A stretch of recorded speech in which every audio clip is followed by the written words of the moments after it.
Nico Steves here. This podcast is about a saint whose devotion was to the Virgin Mary, Saint Marie de Montfort.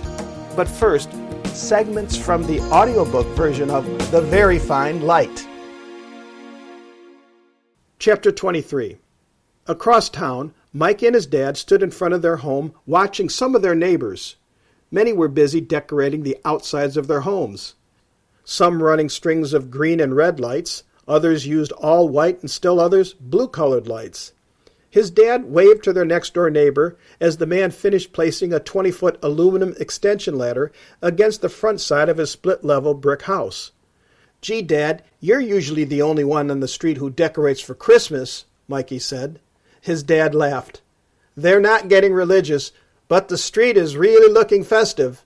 Suddenly, their next-door neighbor rushed over and asked, between short gulps of air, "Do you have any extra strings of Christmas lights?" "But I thought you only liked to decorate for Halloween." "Yeah, I love Halloween, but this year is different. We got to support bringing those out-of-town dollars into Canalville. The mayor suggested we put Christmas decorations up in all the neighborhoods to sort of help out." Mikey frowned. Using Christmas just to save the village's bacon? Mikey's dad responded, "We put all our usable lights up earlier this morning." The neighbor wondered out loud, "Well, maybe I could put gels over my Halloween lights. What colored gels can I use over orange lights to make red or green?"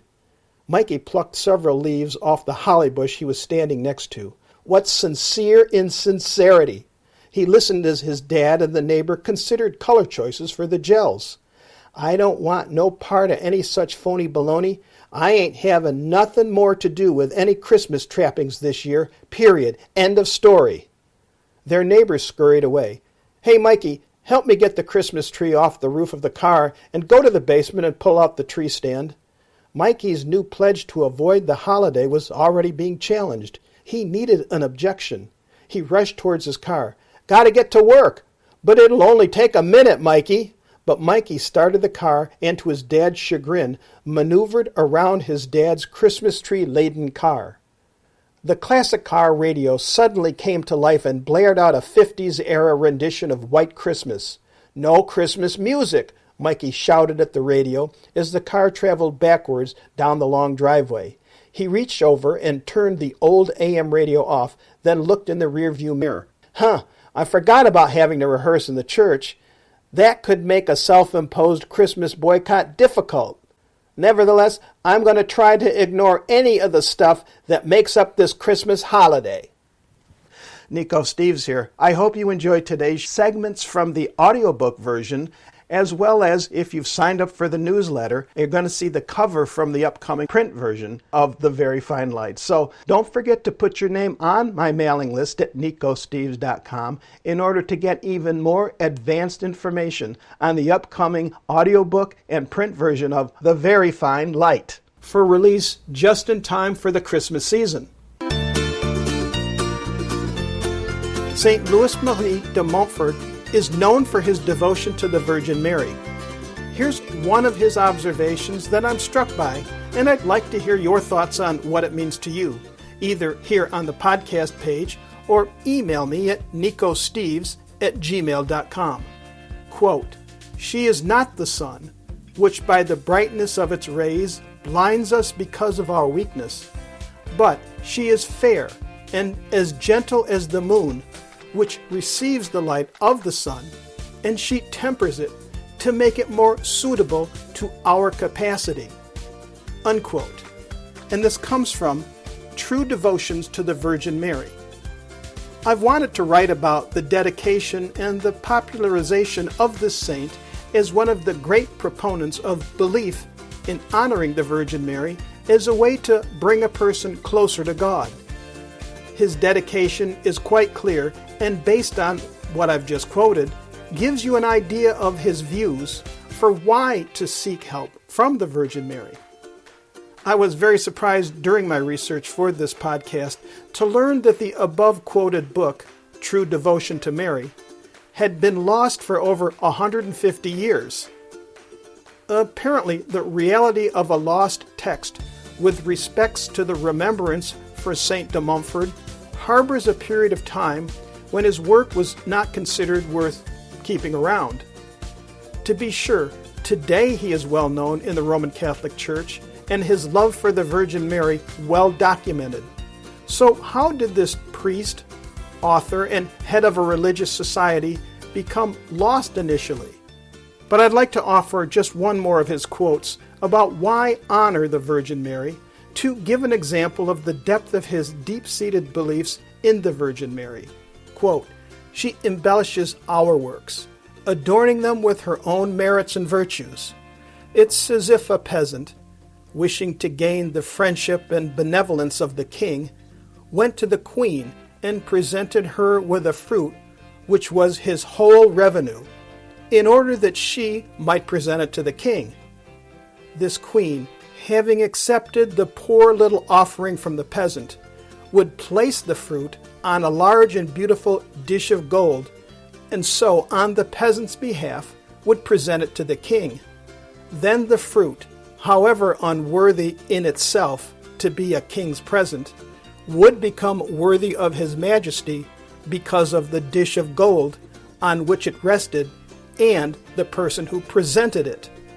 Unquote. St. Louis Marie de Montfort was born Louis Baptiste Grignon in 1673 and lived until his early 40s. From childhood, he had a devotion to the Virgin Mary and was born into a family of 18 children and a sometimes violent father. It's easy to see why he left when just 12 years old, entering a Jesuit college where his uncle was a priest.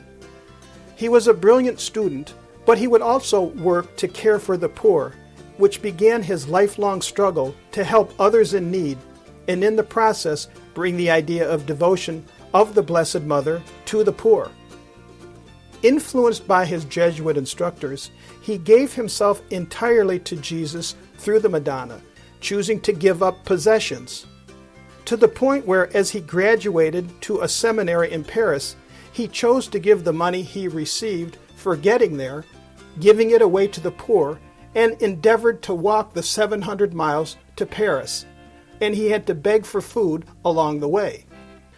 The other possession he gave up was his name, and from that time on was only known by the name of the town he came from, St. Louis Marie de Montfort. Once in Paris, he had no money for accommodations and chose to live in various poorhouses and ministered to the needs of the other residents while studying at the seminary. The big city and the challenges for the church at those times confounded the saint. He became ever more dedicated to promoting that the way to God would be found by looking to the Madonna. To focus on her would help a person be able to gradually turn away from a focus on self-love and towards God through the Virgin Mary. His zeal and boundless energy to serve God throughout his life caused rifts and jealousies from his superiors and peers. For example, it took a year before they gave him permission to preach following his becoming a priest. He was sent from place to place, frequently areas of religious unrest. But his desire to work to help the poor brought many conversions by the poor. On one of his early assignments, he was made chaplain of a poorhouse and soon became known as, quote, "Kind Father de Montfort," unquote, for frequently giving from his meal to others, always to the chagrin of other priests and superiors. He didn't feel he was doing his life's calling, however, and was being stymied by his superiors, so he determined to see the Pope. He walked the 1,000 miles to Rome and was granted an audience with Pope Clement XI. The Pope saw beyond the beggar-like appearance of St. Louis Marie and appointed him an apostolic missioner, sending him back to France, where there was, according to the Pope, much more work to be done. Emboldened by his appointment, the saint started to spread his profound belief in the Virgin Mary, successfully evangelizing throughout France. During his years of endless missions, he wrote 5 books, including True Devotion, and a number of poems and hymns, which were easier for the poor he worked with to understand. He also founded his religious orders, the Daughters of Wisdom and the Company of Mary, in his constant efforts to gain souls for his, quote, good mother, unquote, and her divine Son, Jesus Christ. He died in the year 1716, but inspired many and continues to this day. A final excerpt written to the Virgin Mary by St. Louis Marie, quote, I am totally yours, and all that I have is yours. This is the most perfect of all devotions because it conforms, unites, and consecrates us most perfectly to Jesus Christ. St. Louis Marie de Montfort, totally yours.